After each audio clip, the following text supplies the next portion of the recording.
Hey everybody, welcome to this week's episode of Pensado's Place. It is great to see you. Our guest, Jason LaRocca, an amazingly gifted, talented guy. Wait till you hear his credits. And we also have for you a giveaway. Yay, we like that. Our partners at NuGen, badasses that they are, they've got a great giveaway with 3 winners each week. Week 1, win Paragon ST, a true convolution reverb, designed for the music producers in mind. Week 2, the NuGen Focus Bundle. That's got 3 plugins in it that will enhance your stereo, correction, and bass management. Week 3 is the Modern Mastering Bundle, and 3 more plugins so that you can take your mixes to mastering under your control, make your music just right. And week 4, the grand prize, is the NuGen Producer Bundle. 9 elite plugins that give you full control over your full production workflow. How do you enter? Go to www.pensadosplace.tv/giveaway. Get in there, get to winning. 3 winners per week. The other thing that's super cool that's coming up is NAMM, which we call our vacation home. NAMM is in April this year. Get there for education, for gear, for meeting your heroes, for hanging out. We're bringing the folks back together. Pensado's Place is going to be doing a lot. Got 2 days of Pensado Palooza, guests to be announced shortly. And the third day, Saturday, we're going to have a grand mentoring session where you get to sit in front of some of your heroes, probably 8 or 10 of them, and learn and get to ask directly stuff. Stay tuned. Information coming. Looking forward to seeing you at NAMM. Be there. And now, Jason LaRocca, first of all, a great guy. That's important. That's important for you to know. It's good to be a good person. Former punker, was in the band The Briggs, and literally by 18 was killing it. He has worked with movie studios. Just recently, he's got Dungeons and Dragons coming out in March. He recently did Lord of the Rings for Amazon Prime. But Bad Boys for Life, Paddington's, Godzilla, Gods of War, Fortnite, that's as he veers into video games. So you're talking about Fortnite, Call of Duty, Black Ops, CyberPunk 2077. Jason's so gifted. Moving on, television work. The Black Mirror, American Crime, Handmaid's Tale, Godfather of Harlem. Oh, yeah. And then he's worked with a few people like Jay-Z, CeeLo, Schoolboy Q, System of a Down. This is a bad boy, and we are happy to bring him to you. Without further ado, here's Jason LaRocca. Jason, what's happening, man? Hey, Herb. Hey, Dave. Oh, that's a great intro. Thank you. Damn. Listen, it's be tough to beat it. It's easy to tell the truth. Yeah, it's all downhill from here. What's so fascinating about the space that you inhabited really a while ago is that you were ahead of the wave that was coming, that, you know, there were years where people didn't think record companies should market it to gaming, or that the metaverse would be what it is, or that streaming content would be so important, or that your particular skill set of being able to take the fundamentals of music but also apply it in different ways and enhance this stuff. Now you see a lot of people coming. What's it been like to be on the edge of that, and how has it pushed your skill set? Well, it's funny, actually, because when I first started mixing here at Fab Factory, which was in 2017, when I met Dave and you, yep. The first thing I mixed was Fortnite, actually. Wow. That was literally, I said, okay, I need a place to mix. Because I was just on my own, and I was, renting from friends, or every once in a while, if there was a little bit of a budget, I'd sneak into Capitol and we'd mix something there or whatever. But right. I didn't have my own. I had like a home setup, right. And I thought, okay, maybe even if it's just a month that I'm going to be doing this, and I just do the one gig and then I'm back home, it'll be worth it. It'll be some sort of an experience. And I had no idea what that game was. I just had no idea. And my assistant actually at the time who was helping me out, he knew about the game, and the game hadn't really fully taken off yet. It was popular and it was doing well, but old guys like me didn't know what it was yet. You know what I mean?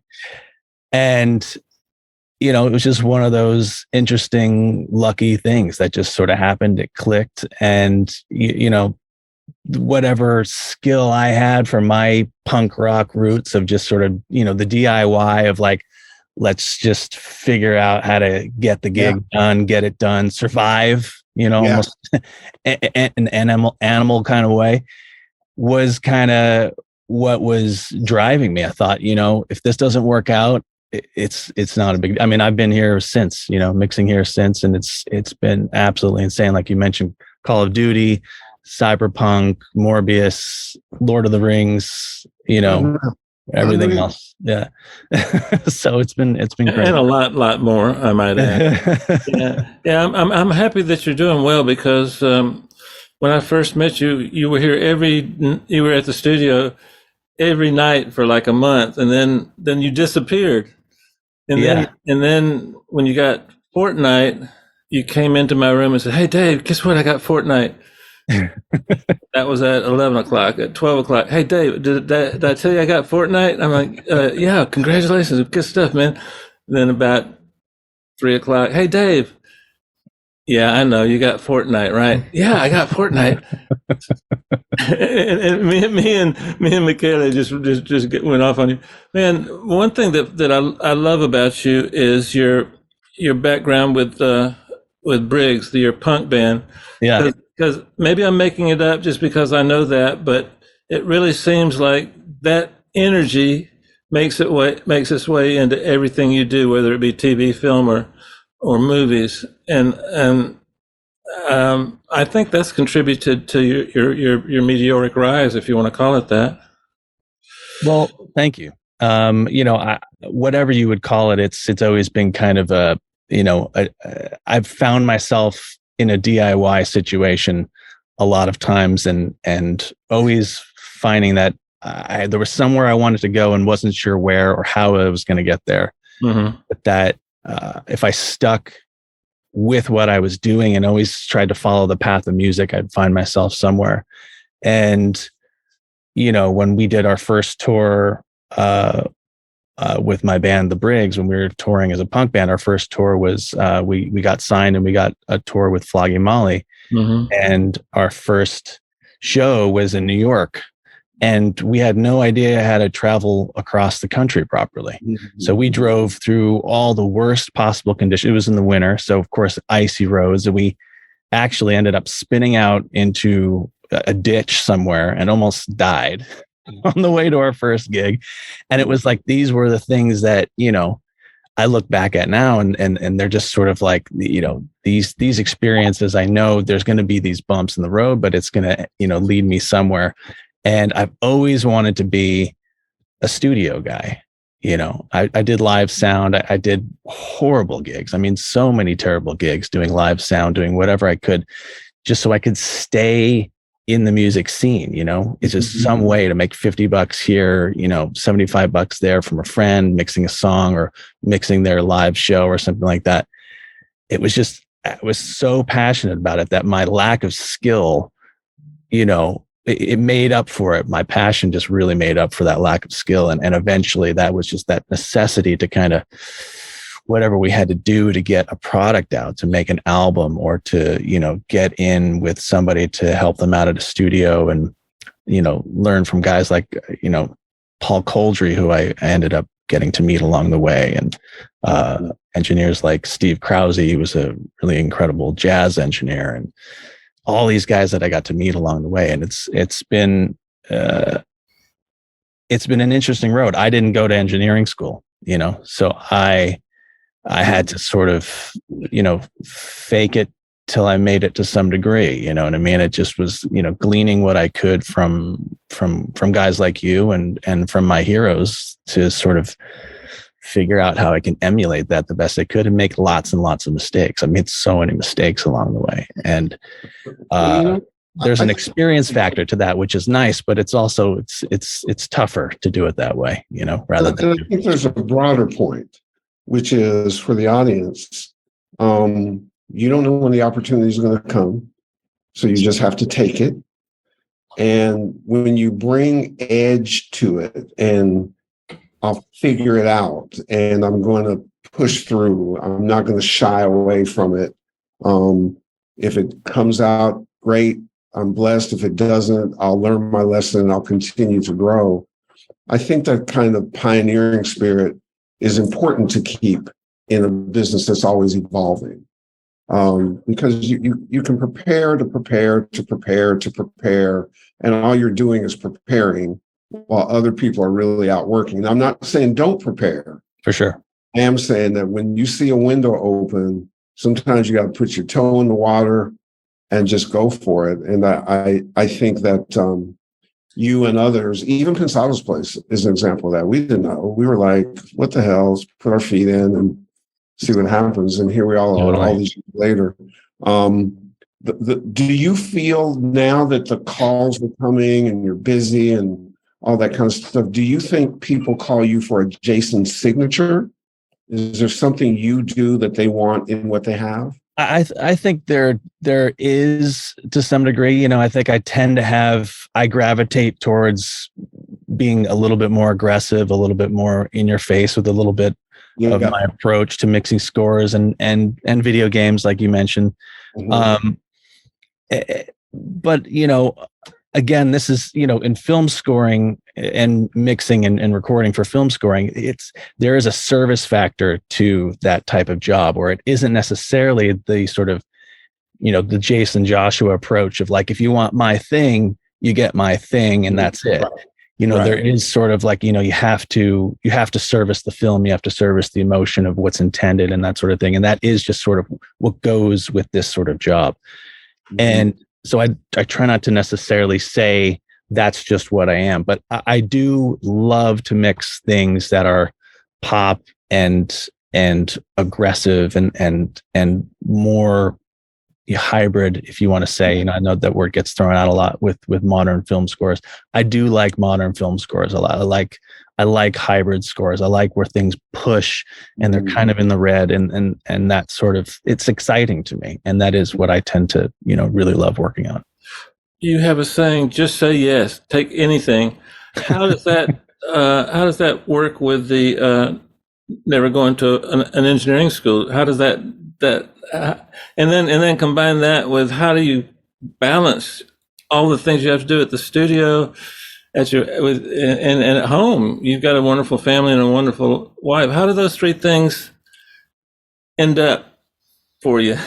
Well, growing up, when I was trying to get into a studio, when I had a band and we were starting, and I wanted to be an engineer also. It's like I love engineering. I love being in the studio. I'm not, I haven't been to engineering school. How do I get there?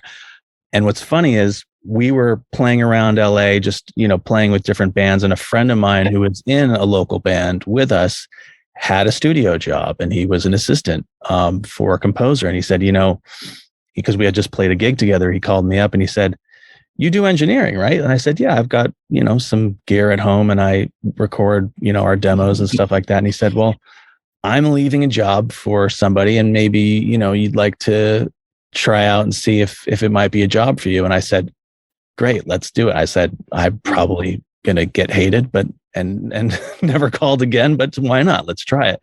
And I just was like, listen, I don't know half the things you need an assistant to know. I didn't go to Juilliard. I don't know how to read music properly. I don't know how to set up a CS3000 Euphonics console, which is what you have in your studio, but I can learn, and I can learn fast.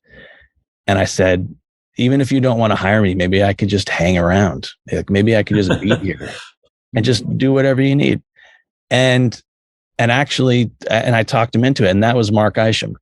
And at the time, he was working on Blade in 1998. And that was and so actually, after about 2.5 weeks of just hanging around and, making lattes and, doing yard work. Basically, he said, I like your attitude. He's like, I think your attitude is, he's like, I'm meeting all these kids. They're fresh out of Juilliard and they just want my job, and they have this attitude that they are sort of better than everyone else or whatever it is. There's a humbleness to what, your approach. You have this sort of passion and energy that you really just want to be around this music. You just want to be here. And it was true. I just wanted to be around it. And that was sort of what got me in the door. And so a month later so he let me intern for a little while and he hired me as an assistant, and Blade was the first thing I worked on. That was the first thing I assisted. And that was back in the day when everything was on samplers. So I had to load 700 S760 Roland samplers and, emulator E4s. Oh my goodness. Power went out, it took about an hour and a half to load all the samplers back up so you can hear sound again. That's because it was before electricity. There was somebody in the back hand cranking to get power.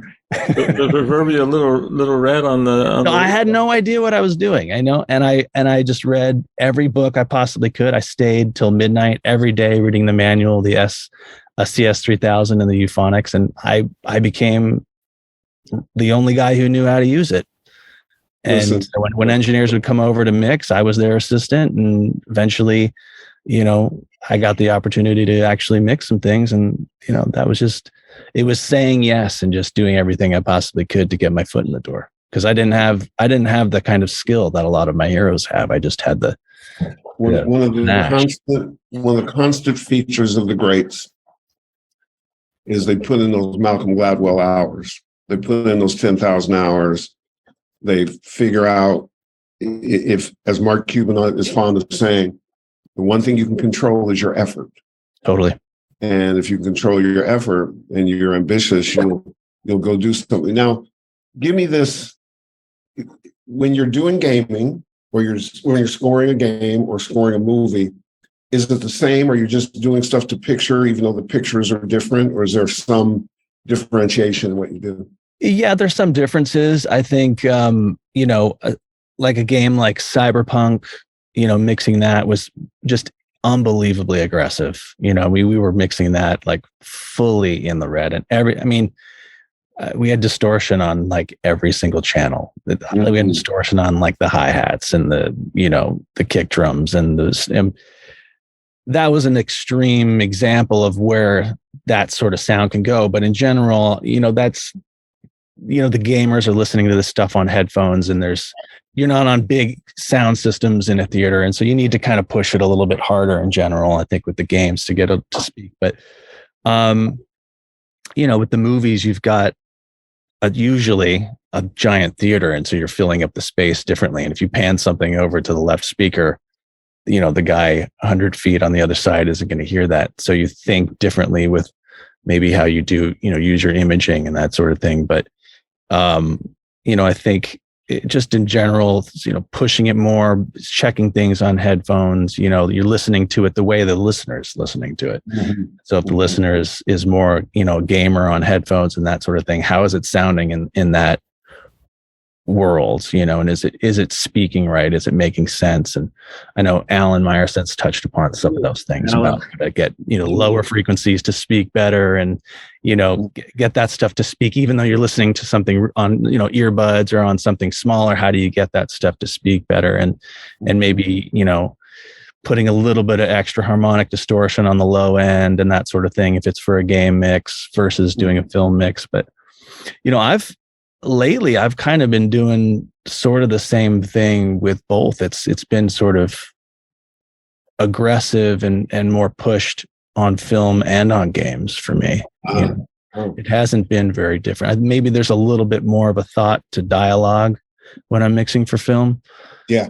But really otherwise, a lot of the more sort of forward and aggressive approach is kind of almost the same on both for me.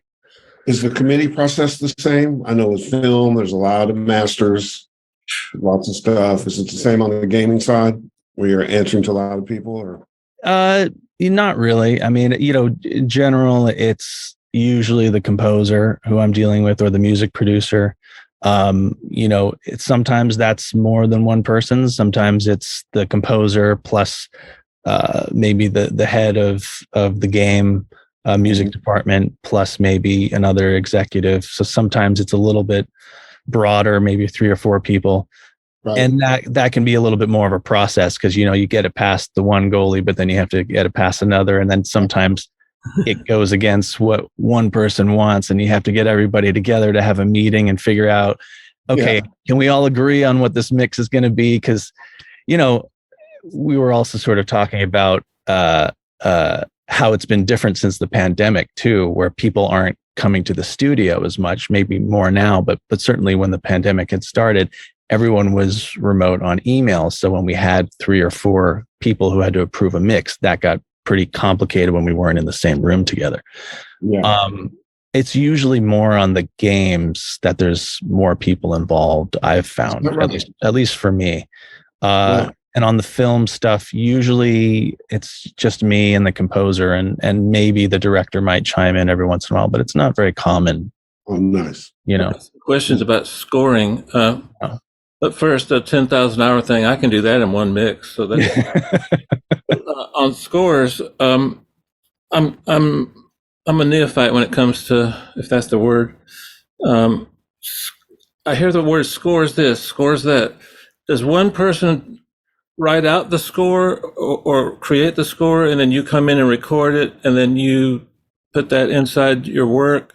Or do you take, kind of like mixing, do you take a completed score and you mix it, all the above or 3 of the above? I just don't know that world. I feel bad because so many of my friends are there and I want to know more about that. Yeah, well, it's interesting because it does sort of depend on the style of the score. Like CyberPunk was one where we had the composer, Paul Leonard Morgan, had a lot of material generated and created on his own. In fact, I think really almost all of it. He had created a lot of synthesizers and samplers and program material and then mangled that. And so my part of the process was really just sort of finishing it off. Like a lot of... You ever write on scores yourself? I didn't write on that score, no. No, I'm saying, do you do some in the course? Oh, yeah. I have worked on, I did...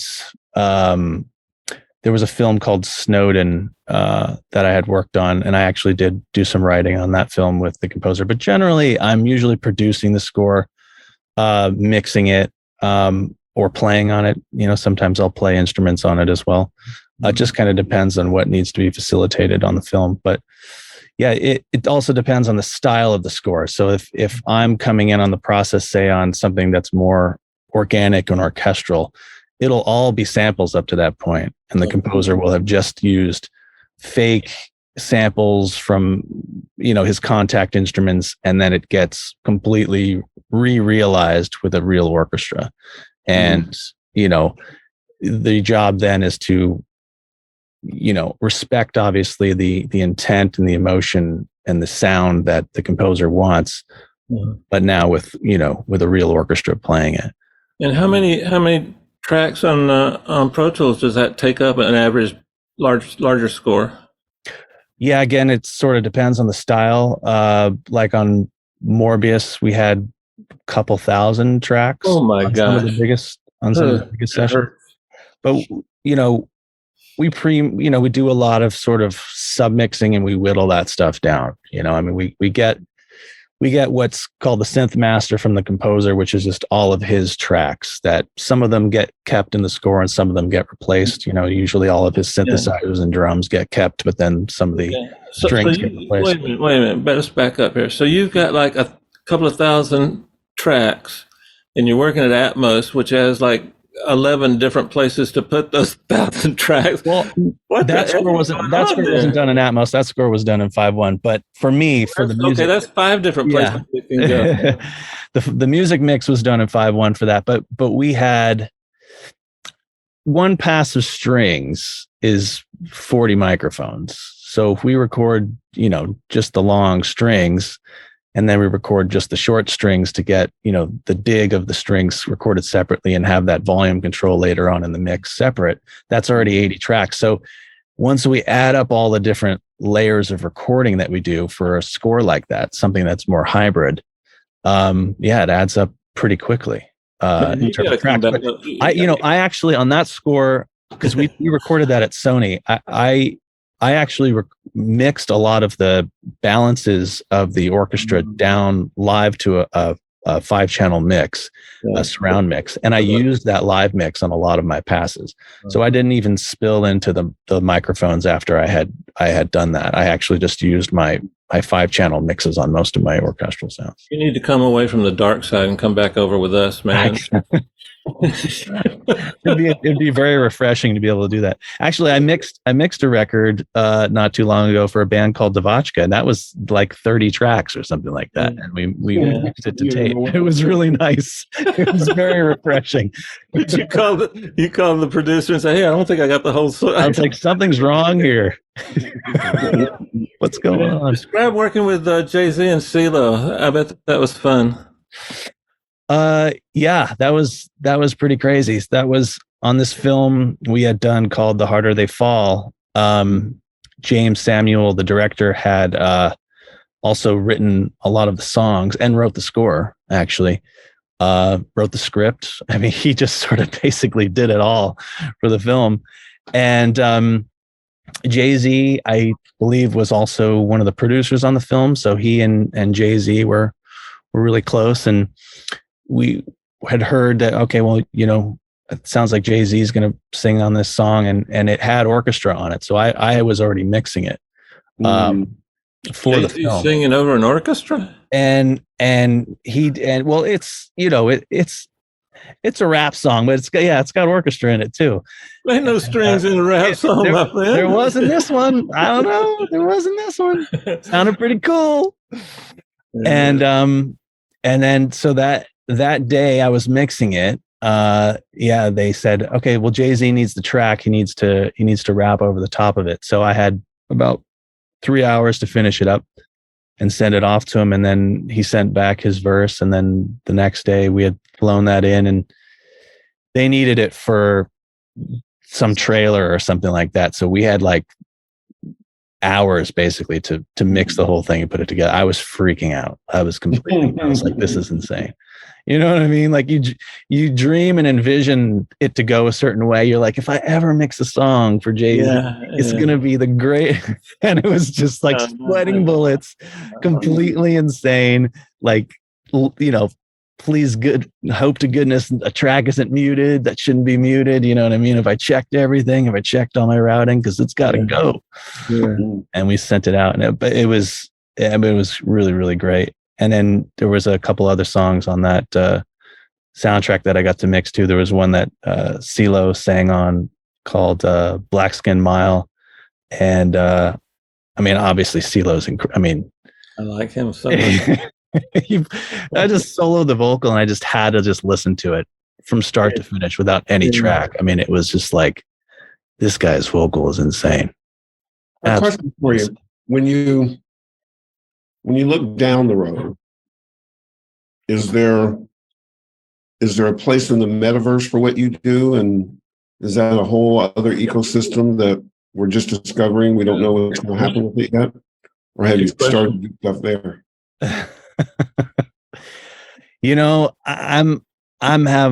I'm just trying to get through in this universe right now.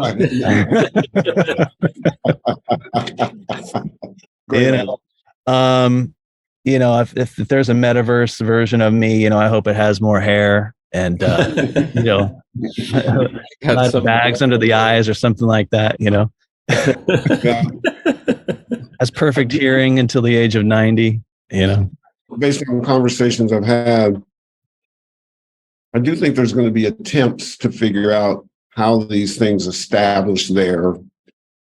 How do you monetize those things? What do they do? How does it? Because, we know from our experience that people, particularly in other entertainment cohorts, have now started to understand in a respectful way, if your audio's messed up, it doesn't matter what you do in any of these places. You've got to have an experience that feels authentic to I'm a Call of Duty player, and what goes on in just the audio space is just amazing. The messages that I'm getting, and my brain then separates, listening to those messages while I, try to shoot you dead. So, we're all coming to something that is, I think the future never arrives in what we do. It's just constantly, here's the next phase and here's the next phase. So absolutely. Yeah. Yeah. I mean, to be honest, I don't really think about it that much. I'm just, I think, much rawer terms for me, and what is tactile and what I can grab.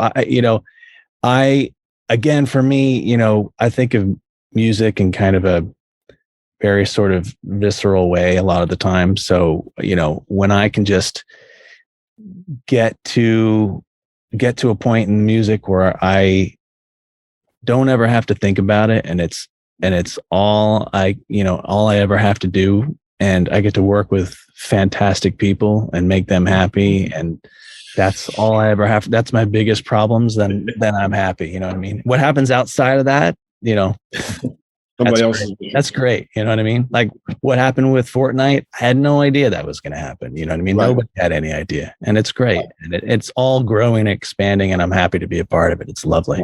Absolutely. Jason, when you work with any immersive audio like Atmos, what do you put in the rear speakers? I think that, tell me if I'm wrong, please. You've told me worse. If I just don't know what to put back there. I mean, I'm trying to figure out stereo, and I got to put something behind my head. What do you tend to put behind you? And what do you tend to like? I don't like that crap where they're buzzing all around your head and stuff. But how do you treat the 7 through 11 speakers and the behind you speakers?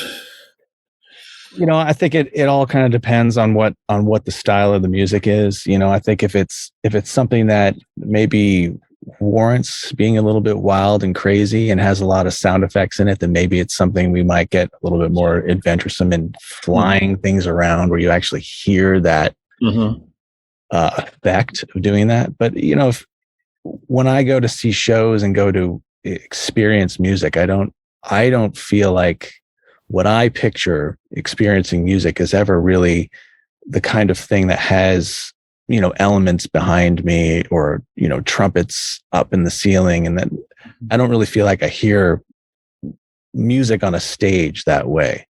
I tend to hear music on a stage where a lot of it is in front of me, maybe a little bit off to the sides, a little bit onto the side speakers. And then it starts to envelop around me. Maybe some of it starts to feel there's some reverb up there or some delay is up there in the scene. You're brilliant with that. I got to tell you, you're brilliant with that. It's more about the ambience and how you're enveloping it, but the story is being told in front of you a lot of the time. And I think that's why, when I'm mixing score stuff for film, you're part of a bigger picture. There's dialogue and there's effects and there's a lot of other things that are taking up these kinds of space. And maybe, a helicopter's flying overhead and you want that to really be up in those speakers and doing that effect of like, you really feel it go directly over your head. But the music, if the music is doing that in sort of all the time, you don't really feel the effect of it because you get kind of used to it. And after a while, it doesn't have that same effect where if you just one time threw it over your head for that one effect, it might be worth it. So I don't tend to do that with the music. I tend to think of it more in the front, certainly starting very in the front, the LCR or an LR if I'm just doing stereo, and just think of it in the front. And then how I want to fill that space in around me. Sometimes when we're recording orchestra, there's mics in the back, but they're just extra. They're sort of filling out the space and the depth. So it's more about depth than it is about direct sounds, kind of like flying. To me, that's not really how I think of music a lot of the time. And I don't think most people want to hear music flying over their heads. Yeah, I don't. I just want to hear the guitar. I thought what was great was I was listening, kick and I'm set to go. Yeah, exactly. I listened to the Appetite for Destruction album in Atmos, and I thought it was really, really cool because they had it really kind of almost like the band was in the room with you. And if you went into the center speaker, you heard Axel's voice completely on its own, and you could hear the punch-ins. Like there's, you could hear his headphones kind of bleeding, before he's taken his verse, and it was completely isolated. And I loved that. I thought that was really cool. Yeah, that's great. To me, it's rock and roll. It's like rock and roll isn't, the vocals behind you or the kick drums. It's not pretty. Because you have the speakers doesn't mean you need to do things like that with them. Amen, brother. It's not the right effect. Well, absolutely. And what does the future hold? More of this, phones ringing, picking cues and stuff you like? Well, it's gotten pretty crazy around here, actually. And I have duplicated my mix rigs. So I have 3 duplicate mix rigs now.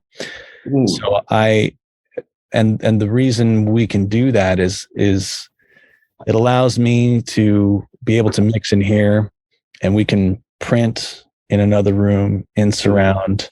It's exactly my mix. It's exactly the way I last left it. And if a client calls and says, we need something reprinted, we need something redone, whatever, and I'm in the middle of mixing something else and I have a deadline, we can service that client or whoever needs it, open up a session in another room and be able to do those prints. And so for me, getting those kinds of things really stable and really kicking butt, to me, that's kind of part of where things are going for me on a technical level. Being able to be able to say yes and always be able to work and not have to turn someone down because I don't feel like I have the capacity to be able to do that project. Wow. So that's pretty exciting, actually, and being able to expand in that regards. And musically and creatively, I'd love to just work with some of my heroes that I've yet to work with. I'll give you my number. Yeah, like Dave. Come on, Dave. Hey man, I know you're doing a solo record. We're getting close to the end. I gotta get this. I gotta ask you this. We were all together, back when Fab Factory was a big team of a bunch of us. And we were all coming in and sitting around, and man, Jason won an Oscar for Icarus. Nah, this is before you had shit going on. Yeah. And man, what was that feeling like to win an Oscar? I'm kind of curious, really. The thing with it's amazing. And obviously working on that project was, when you're working on any project, you don't ever expect these kinds of things. If something wins an award, it's an unbelievable honor. Mm-hmm. And, when you're working on it, you're just working on it because you love it and you love what you're doing. So it was like anything else, really. We were working on music and loving what we were doing, trying to service the film. And the film is a great film. It's a great documentary. It's a really entertaining documentary. And I personally really like documentaries. I actually love watching documentaries. Let me stop you. That's not the right answer. Come on, man. I didn't win the Oscar. That's it's like you the film won the Oscar. Your work got the Oscar, and it's really, really special. It really, really is very special. It's incredible. You know what I mean? How does it feel for you that you've won a Grammy? I mean, it's incredible, right? This is not about me. Come on. You know what I mean? Like, you guys, there's so many of my heroes. You guys are like incredible, and it's just, I'm just humbled and honored to be able to be in the vicinity of guys like you. And you know what, Dave, I didn't tell you, I won a can of Pringles. Yeah, there you go. Dave, do you have a batter's box or? Yeah, I do have a batter's box. I've got a unique one today. All right, Jason, we're going to tee up this battery box. This is what I won for winning the Oscar. Here's my Oscar. Oh, nice. Love the Marshall. I got a little one myself. Very cool. Okay, let's hit it. Remember, this is all about music. So, Revolver, the album. My God, I love that record. Isolated guitar solos. Video games. Super Mario Brothers. Favorite outboard gear, other than manly. Oh, can you see it in the video picture? Yeah, there's my Manly right there. I'm Manly Vermeuth. Favorite outboard gear? I think the Chandler 47s. Those are fantastic. Do you like to pan your hi-hat left or right? I'm a left panner of the hi-hat. No, that's not right. Distortion. Saturn 2. Ooh, no, he's getting me now. Atmos. Yeah, definitely. Good answer. Guitar amps. Begins with an M. Marshall Jason 2000. Right answer. Tubes or tape? Tubes. Strings. Think I had 10s. So like somewhere in between super slinky and not so slinky. Yeah. You should go to 8. Summing. Because you can't sum in Atmos. Analog. Yeah. Neve.